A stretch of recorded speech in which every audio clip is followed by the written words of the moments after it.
The first chill of dawn still clung to the low, rolling vineyards of Poitou when an orange sun seeped over the horizon on Sunday, 19th September, 1356.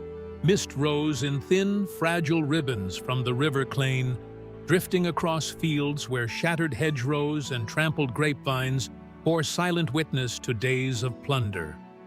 Upon a gentle ridge that locals called Noailles, English and Gascon soldiers stirred amid last night's embers.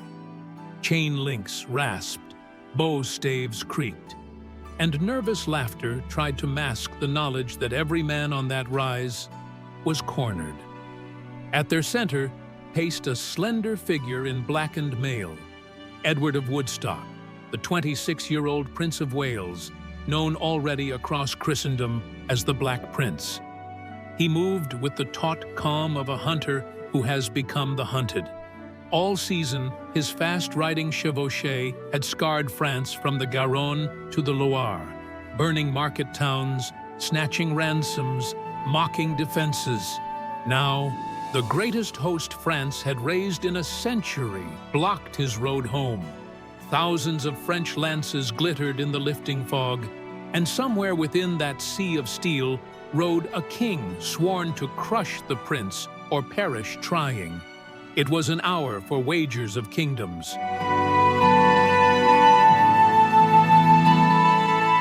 To understand why Poitiers stood on the edge of ruin, one must trace the long, bitter sinew of the 100 Years' War. Since Crécy, a decade earlier, English victories had rested on speed, longbow strings, and a willingness to fight dismounted, refusing the proud cavalry charges that defined chivalric glory. Yet war could not be won by battles alone. Politics and coin weighed just as heavily. King Edward III's treasury was drying, and Parliament clamored for plunder to fund its ambitions. In early August 1356, the king's eldest son answered with audacity. With only 6,000 men, English veterans, Gascon allies, and a handful of Breton and Hainaut knights, the Black Prince galloped north from Aquitaine, looting Abbaye de Vierzon, torching rich Touraine, and gathering wagon loads of silver, wine, and silk. The raid inflamed French honor.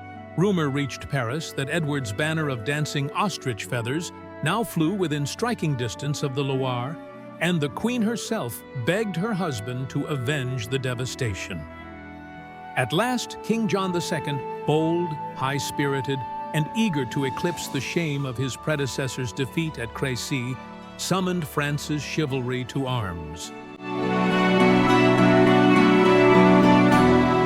John's summons drew a tidal host, perhaps 12,000 armored men-at-arms, 10,000 infantry, companies of crossbowmen from Genoa, and pages of lesser retainers who trailed the banners of Burgundy, Bourbon, Alençon, and Orléans.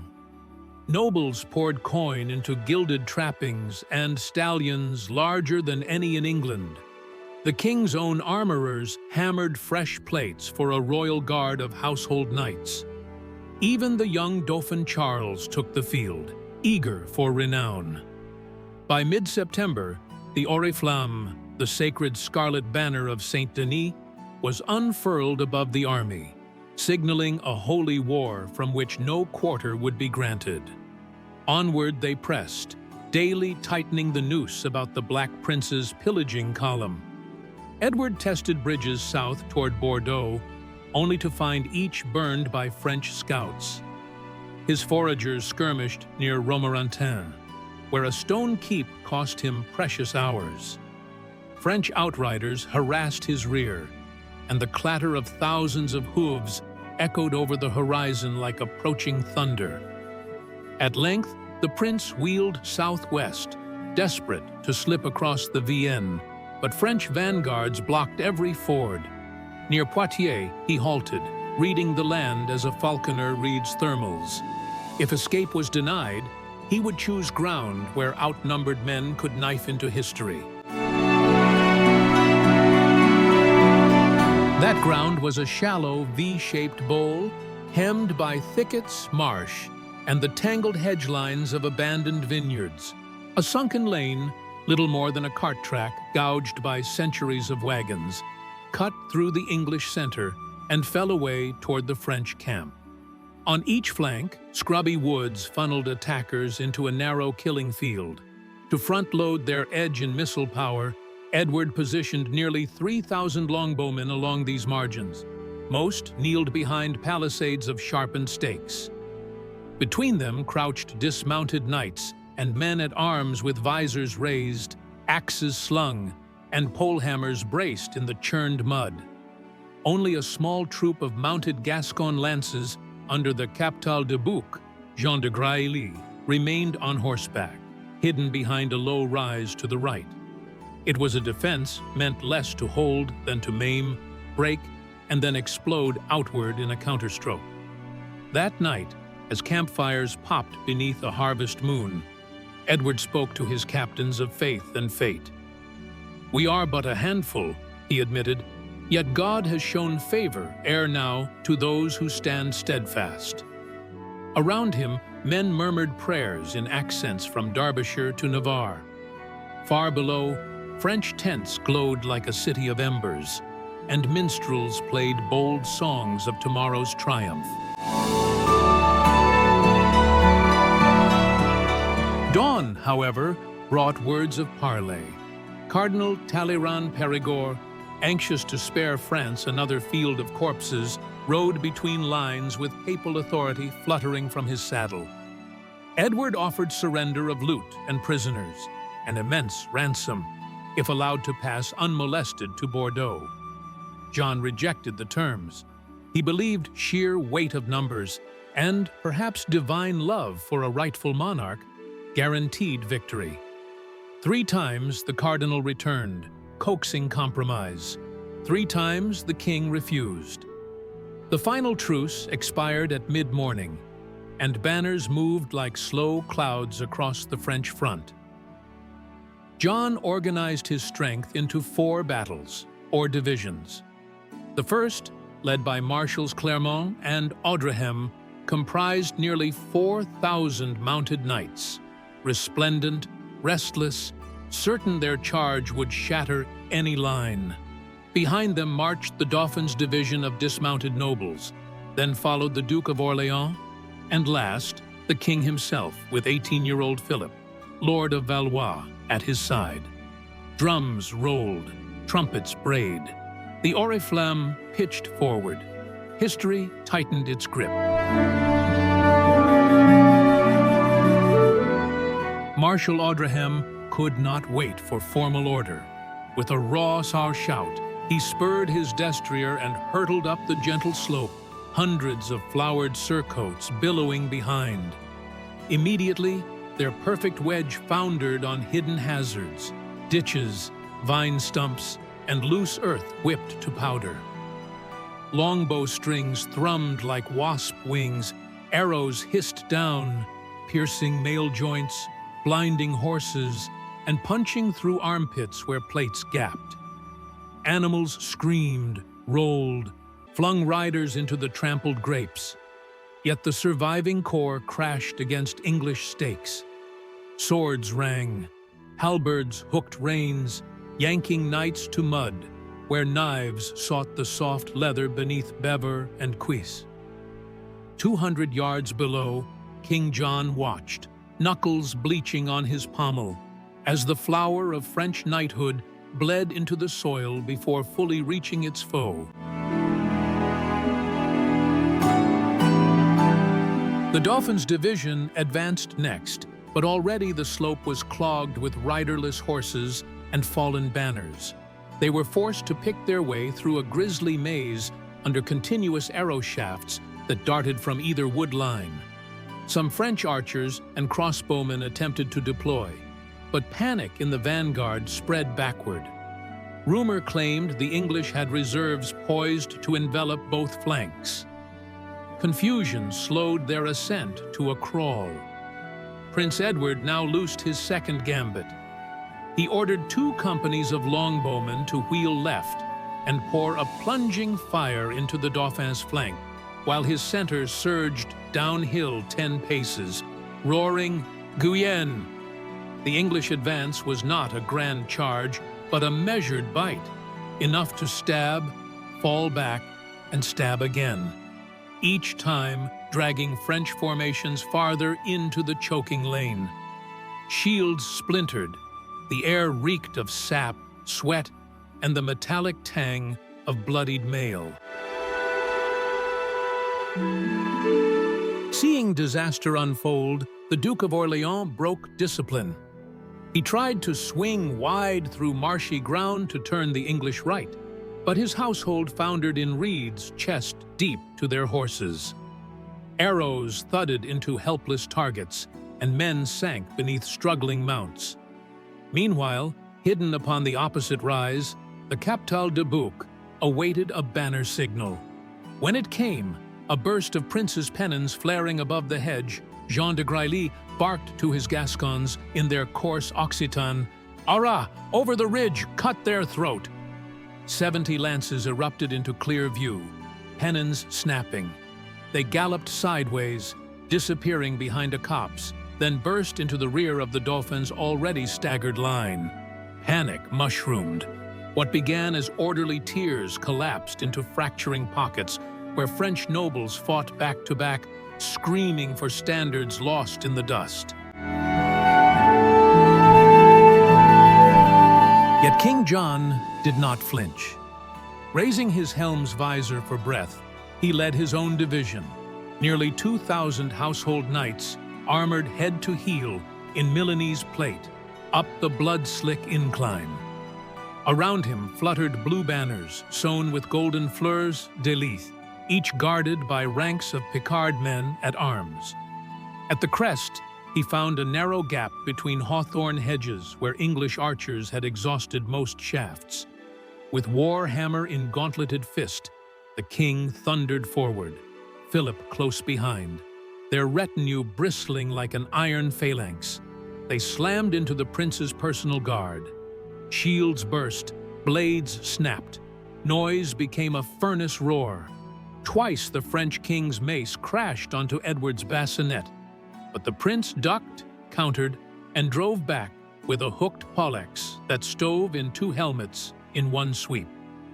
Sir James Audley, legendary for reckless valor, absorbed wounds to flank and cheek, yet fought on, laughing crimson through broken teeth.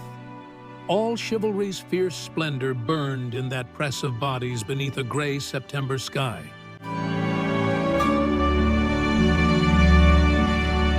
What tipped the scale was exhaustion and surprise. English arrows had dwindled, but not courage.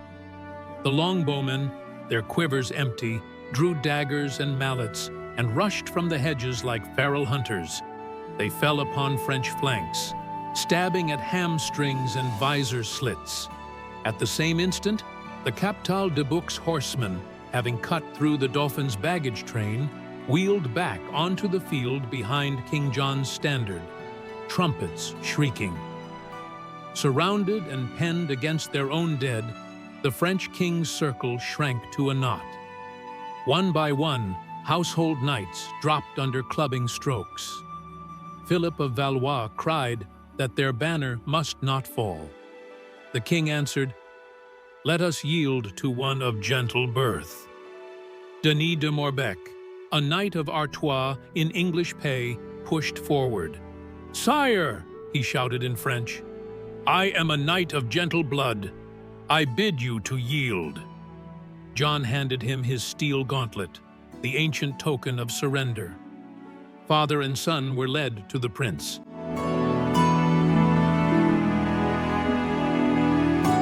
When news rippled that King John was captive, the chaos buckled into rout. Some French lords fought free only to be hunted across fields by townsfolk seeking rich ransom. Others hid beneath discarded shields until nightfall. By sunset, the English ridge lay carpeted in weaponry and twisted banners. Over 2,000 French dead, and yet more prisoners. Among them, the king, a prince of the blood, and 100 barons whose names were worth their weight in gold.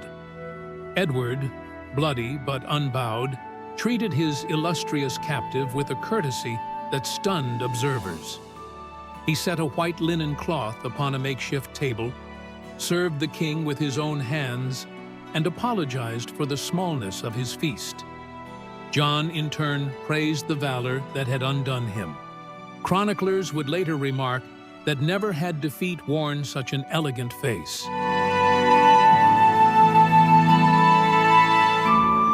But after the pageantry came a reckoning whose tremors shook Europe. The ransom demanded for John II, an impossible 3 million crowns, plunged France into fiscal freefall. To raise even part of the sum, the Estates General imposed crushing taxes that provoked peasants into open revolt, igniting the Jacquerie of 1358. Nobles barricaded their castles, merchants armed city militias. Brigandage surged across Picardy and Champagne. Within England, meanwhile, the victory bathed Edward III's dynasty in renewed luster. Parliament granted subsidies. Merchants shipped wool to Flanders under royal escort. And poets compared the Black Prince to Arthur's Lancelot. Yet the triumph was double-edged. Maintaining vast territories won at Bretigny would bleed England's coffers, and the prince's later illness would dim the prowess shown beneath Poitiers' vines.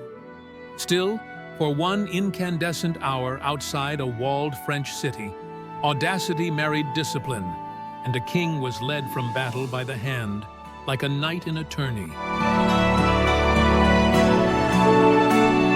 Poitiers became legend not merely for tactical brilliance, but for the spectacle of social inversion it stamped upon feudal consciousness.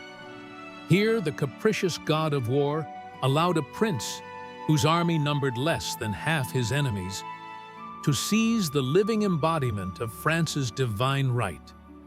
It shattered faith in armored chivalry as an unstoppable tool of monarchy, proving that terrain, coordination, and missile fire could humble the proudest cavalier. It also announced the arrival of ransom warfare, where captives were currency and negotiation often mattered more than slaughter.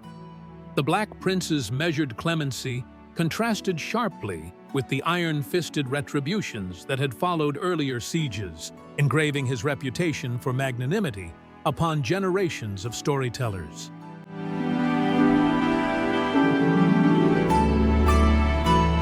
Yet memory is a double door. It honors prowess while whispering warnings. Future French commanders, schooled by Crécy and Poitiers alike, would adapt, forsaking mass cavalry rushes for mixed ordonnances of pike, bow, and handgun. Within half a century, the tide of war would surge back across Gascony, and Agincourt, glorious as it appeared, would mark only a final English crest before an irrevocable ebb. But on that September morning in 1356, none foresaw such reversals. They saw instead the oriflamme fallen, the lilies trampled, and a weary young prince guiding a defeated monarch through rows of his own slain. In the hush that followed, ravens settled upon lances, and autumn wind fluttered torn and silks into the gathering dusk. So ended the Battle of Poitiers, a turning point wrought by nerve, bowstring, and the indomitable belief that courage could remake destiny.